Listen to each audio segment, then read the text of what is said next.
کفار کی یلغار، فرشتے آتے ہیں۔ اس وقت حضرت لوط علیہ السلام کی قوم ان کی نافرمانی اور حکم عدولی میں ہر حد پار کر چکی تھی۔ جو فرشتگان حضرت ابراہیم علیہ السلام کے ساتھ ان کی دیکھ بھال اور حفاظت کے لیے رہتے تھے، انہوں نے حضرت ابراہیم علیہ السلام سے اجازت لی اور حضرت لوط علیہ السلام کے شہر سدوم کا رخ کیا۔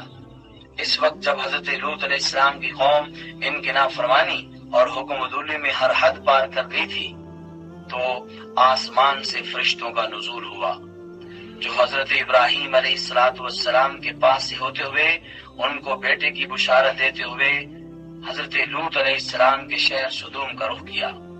چنانچہ وہ حضرت لوط علیہ السلام کو تلاش کرنے لگے۔ ان کی فیملی انہی کے ساتھ تھی۔ دوپہر کے وقت یہ فرشتے شہر کے بڑے دروازے کے پاس پہنچ چکے تھے۔ وہاں ان سب کو سب سے پہلے جو نظر آیا وہ حضرت لوط علیہ السلام کی بیٹی تھی، جو اس وقت دریا سے پانی بھر رہی تھی۔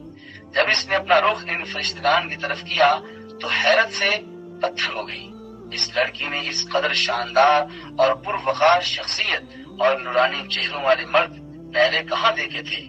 ایسی مردانہ وجاہت اس زمین پر بھلا کتنے مردوں کو عطا کی جاتی ہے؟ ان تینوں مسافروں میں سے ایک نے پوچھا، یہاں کوئی سرائے ہے جہاں قیام کیا جا سکے؟ چونکہ وہ لڑکی اپنے شہر والوں کی کرتوتوں سے آگاہ تھی، اس لیے اس نے کہا کہ آپ لوگ یہیں ٹھہریں جب تک میں اپنے والد سے مشورہ لے کر نہ آ جاؤں۔ اپنا جگ وہیں دریا کے کنارے چھوڑ کر وہ لڑکی اپنے گھر کی طرف دوڑ پڑی۔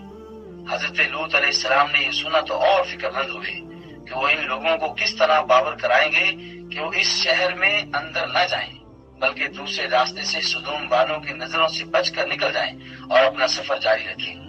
حضرت لوط علیہ السلام نے ان مسافروں کو یہ باور کروایا کہ وہ اس شہر سے نہیں گزریں، یہ ان کے مفاد میں نہیں۔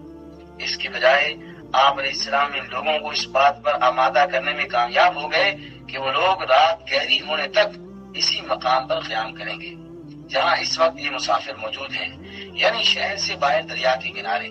سورہ عنکبوت سورہ نمبر 29 آیت نمبر 31 تا 32۔